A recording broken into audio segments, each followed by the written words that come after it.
God, hallelujah. Muli mga kapatid ay salamat sa Diyos sa pagkakataong ito dahil patuloy tayong inaalalayan ng Panginoon, binibigyan ng maayos na pamamahinga sa ating mga pagtulog upang kinabukasan sa ating paggising ay siya ang una nating hahanapin. At kaya magandang araw po sa lahat ng mga tagapakinig natin, taga-subaybay, anumang oras po kayo nakikinig sa gaytong uri ng napakagandang programa, ang Devotion Prayer, ay pagpalain po tayo lahat ng Panginoon. Tayo pong lahat ay manalangin. Salamat o dakilang Diyos sa pagkakataong ito na kami ngayon ay gising. May oras na inilaan ka para sa amin at kami naman ay tumugon sa oras na inilaan mo, at nasa oras ngang ito ay kami magkakasama na ang platform na ito, ang technology, ay ginagamit namin upang kami mapalakas, matuto, manalangin at makinig namin ang iyong tinig sa pamamagitan ng pagtugon mo sa panalangin at pakikinig ng mensahe at pagbabasa ng banal na kasulatan. Muli, patnubayan mo po ang iyong lingkod at ang lahat ng mararating ng tinig na ito sa pangalan ni Jesus. Ito ang ating dalangin. Amen. Amen. Sa ating po mga buhay, mga kapatid, mga kaibigan, tagapakinig, ay may kanya-kanya po tayong tinatawag na laban. May laban tayo na hindi natin alam, minsan nagtagumpay ba tayo ba ay nabigo, o simula po ba ng maunawaan natin at na makipagsapalaran tayo sa ating buhay ay marami pa po kayang mga bagay na masabi nating napagtagumpayan natin. Ano kaya? At lalo na po nung tayo ay maging Kristiyano, nang tayo ay maging anak ng Diyos at nagpatuloy. So ang laban po tila baga ay parang lalong dumami. Dahil marami na tayong dapat paglabanan. Yung pong ating mga weaknesses, yung pong ating mga bad habit, yung pong ating mga extracurricular activities, mga hidden agenda, di ba? Yan po ay sa mga laban natin na kinakailangan po nating pagtagumpayan. Ito po ay napaka-basic. Pero malibaban doon ay marami pang ibang dapat tayong isalang-alang. Kaya po ang title ng ating pag-aaralan ngayon ay Keep Striving, Fulfill God's Calling. So kung ikaw ay naniniwala na ikaw ay tinawag ng Diyos, pinili at ibinukod, tiyak, mayroon po tayong tinatawag na dapat isakatuparan.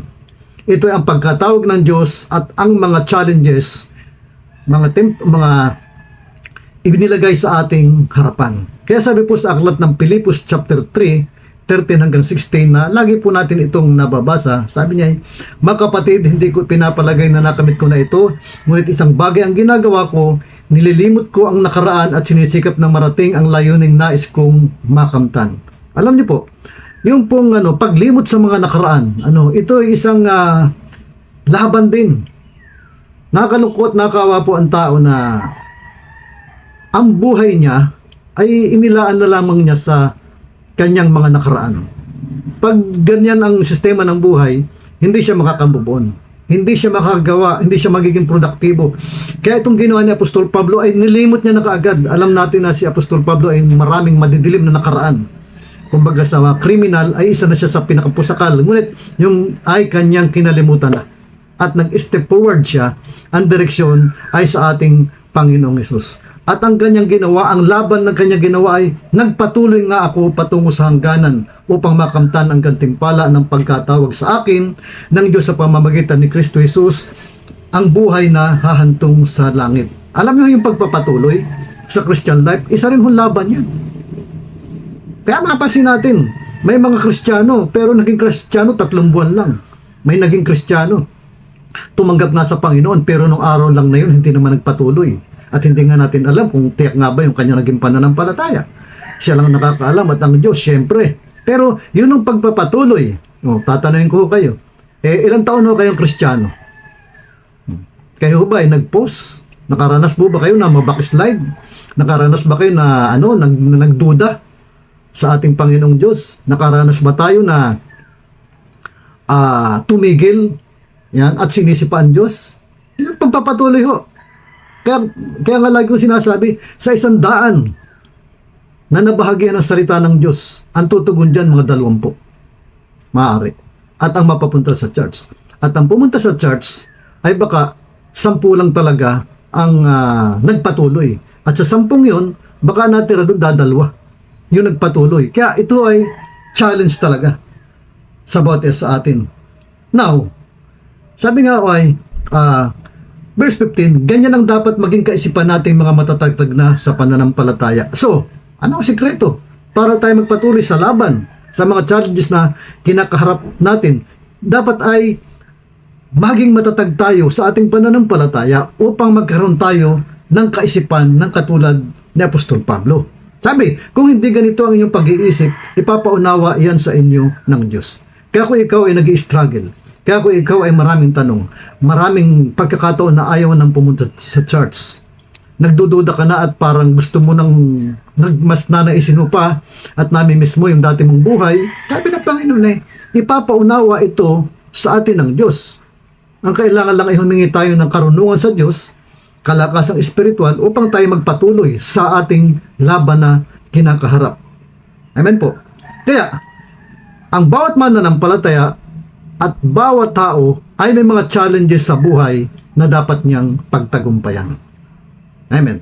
Number 1, sabi rin sa verse 13 ay, mga kapatid, hindi sa ipinapalagay na nakamit ko na ito. Ayun na. Ibig sabihin, kapag po tayo ay may nakamit sa ating buhay, huwag po nating isipin na it's all over. It's finished. Okay na yun. Dapat kung ano man ang nakamta natin sa ating buhay, pangalagaan natin. Para din pong kaligtasan yan Matapos nating makamta ng kaligtasan, pangalagaan natin yun. Ngayon, ano po ang mga challenges na dapat po nating i-fulfill? Number 1 po ay in family. Kamusta po ang ating mga pamilya? Masabi po ba natin na tayo isang matagumpay na o successful na isang magulang? Atin bang nagabayan ng gusto ang ating mga anak? Tayo ba ay naging isang role model sa ating mga anak, sa ating pamilya, sa ating sambahayan, kasama na ang mga taong kung meron man na nakikituloy sa atin? Yun nabigyan ba natin sila ng magandang kinabukasan? Kahit na nga ayaw nilang sumunod sa atin? Yung ang bottom line po ay, nagawa ba natin yung talagang the best na magagawa natin at higit sa lahat yung ipinapagawa ng Diyos na kalingay ng ating mga anak, ang ating pamilya hanggang sa abot ng ating makakaya. Kaya nga lagi po natin naririnig, sabi niya, ang pagiging magulang ay hindi yan maintindihan ng ating mga anak, ng mga kabataan hanggang hindi nila naranasan ang maging magulang. Kaya tayo mga magulang, tayo po mga nakatatanda, kung ikaw man ang siyang tumatayang magulang ng iyong mga kapatid, so sa ating pong pamilya, ay kahit po ako, hindi ko pa masabing talagang nagtagumpay na ako sa aking pagiging ama ng tahanan, kami mag-asawa, dahil meron pa rin akong challenges na kinakaharap na gusto ko talagang pagtagumpayan. At pag nangyari, ay siguro masabi ko sa Panginoon na hindi man kaganapan ng 100%, ay at least ay yung close na mabibiyayaan ako ng Panginoon at bibigyan ako ng gantimpala ng Panginoong Diyos at dahil ako ay naging isang mabuting magulang sa aking pamilya. Amen po. So pangalawa, sa ating pong karir. So salamat po sa Panginoon Diyos yung pong mga nakapag-aral. Yung pong mayroong magandang hanap buhay. Meaning, ibig ko sabihin, ay yung kanyang pangarap. Nung mabuo ang kanyang pangarap nung siya ay panahong nag-aaral, high school hanggang college, ay kanyang na tagpuan, kanyang naisakatuparan. Ilang kaya sa atin ang makapagsasabing, ito talaga yung pangarap ko, ito talaga yung profession, ito talaga yung karir ko na aking gustong makamtan.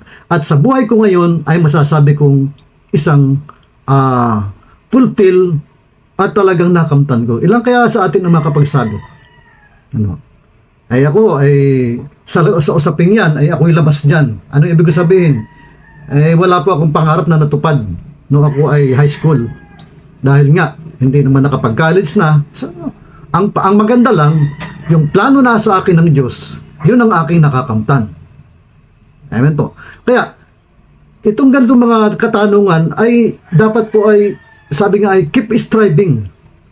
Kung hindi mo pa man ito nakakamtan, hindi pa naman tapos ang Diyos para sa atin at may pagkakataon pa para iayos ang ating buhay at mga kabiguan, mga lapses natin kung bakit hindi natin nakakamtan being a good family man or sa ating mga karir. Kaya lagi kong tinatanong, Kumusta? Yun ba mga pangarap natin noon ay yun ba talaga ang pangarap natin sa buhay natin sa kasalukuyan? Sabi niya, every man has a challenge to fulfill. Pangatlo, being a believers, as a Christian believers and Christ followers. Ano? Atin po bang napapagtagumpayan ang buhay natin bilang isang tagasunod ni Kristo, bilang isang mananampalataya? Kung i-rate natin ang ating buhay sa harapan ng Diyos, i-rate natin sa 10, ay tayo kaya ay nasa 5, 8, or 1 pa rin pagdating sa pagsunod. So ano ang mga dahilan? Bakit ganun? Meron ho talaga tayong laban. So sa ating buong buhay ay tayo tinawag ng Panginoong Diyos, pinili para mamunga.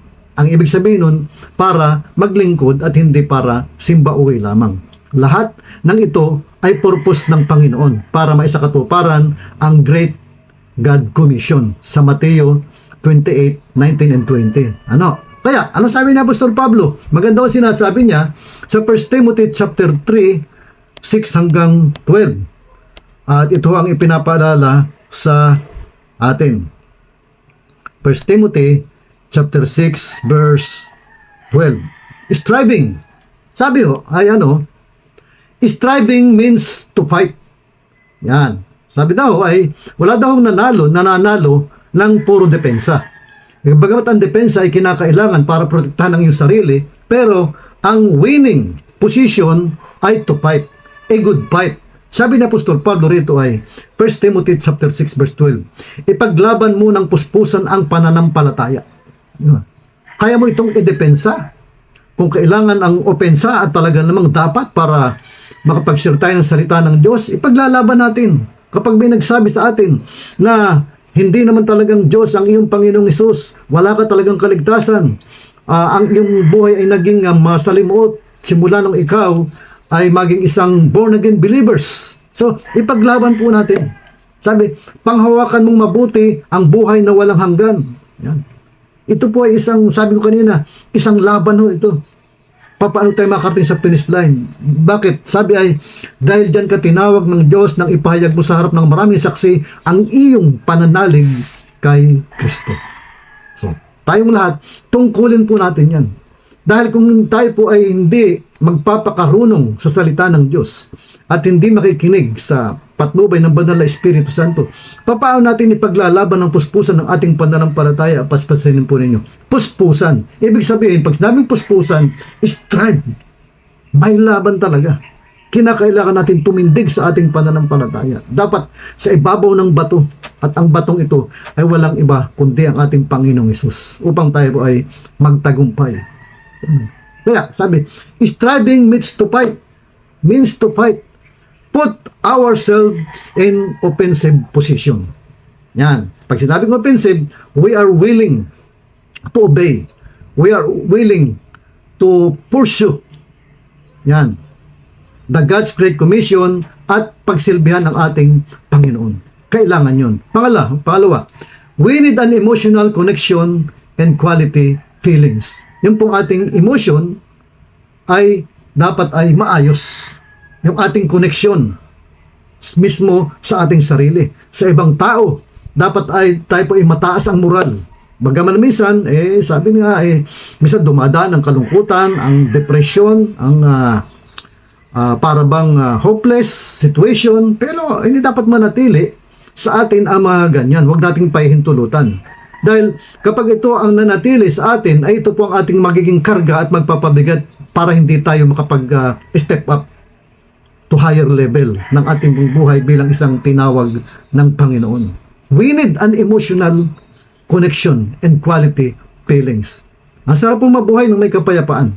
Ang sarap ng mabuhay nang alam mong sa loob ng maghapon at least meron ka nagagawa para sa una sa lahat para sa Panginoon, para sa ating kapwa, kahit panghuli na lamang yung para sa ating sarili. Sarap mabuhay na ikaw ay nakangiti.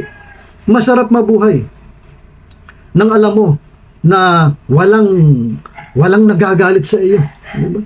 Na walang sabihin nating nag-iisip sa iyo ng masama. Masarap mabuhay na alam mo na na may mga taong gusto kang makita dahil nabe-bless sila sa iyo. At walang mga taong umiiwas sa iyo dahil sa napakaraming mga dahilan. Maganda ba yung ganun? Pag po ganito, we are in offensive position to do what is right, what is good for the glory of God. Pangtatlo po ay, we cannot do it alone. Yan. Hindi ho natin kaya mag-isa. Kailangan natin ang lakas, una, ng Panginoon, ng Banal na Espiritu Santo.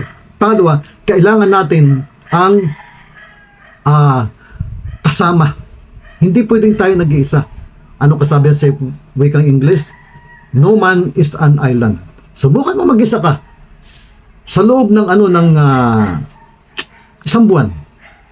Naalala ko nung ako ay pumunta sa aking tiyahin sa parting Kalawag. Ako po ay pinatao doon sa isang fish pond. 3 araw wala akong kausap. Yun. Kundi yung mga alimango, yung mamimiwas ako, ganyan, para libangin ang aking sarili.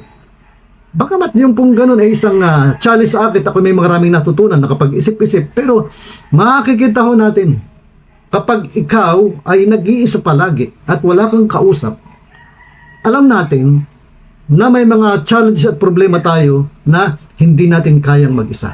Kailangan natin ang tulong ng iba. Kailangan natin ang presensya, higit sa lahat, una, ng ating pamilya, kaya kinakailangan ay tayo may close relation sa ating pamilya. Pangalawa ay yung mga kapatiran ho natin na alam nating mapagkakatiwalaan, bagamat mayroon paminsan-minsan na talagang hindi naman talaga 100%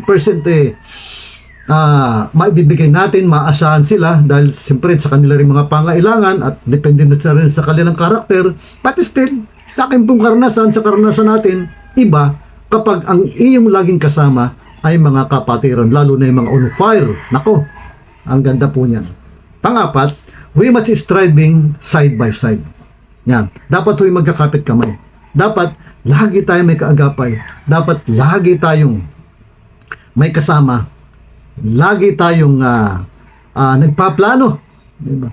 Kaya nga, nasabi ko nga pag dumating kaya na tayo ay super senior citizen na, 80, lobe ng Diyos 90, ay siyempre mga mga anak natin kakaroon na ng pamilyan. Ay sino nang makakasama natin? Di ba?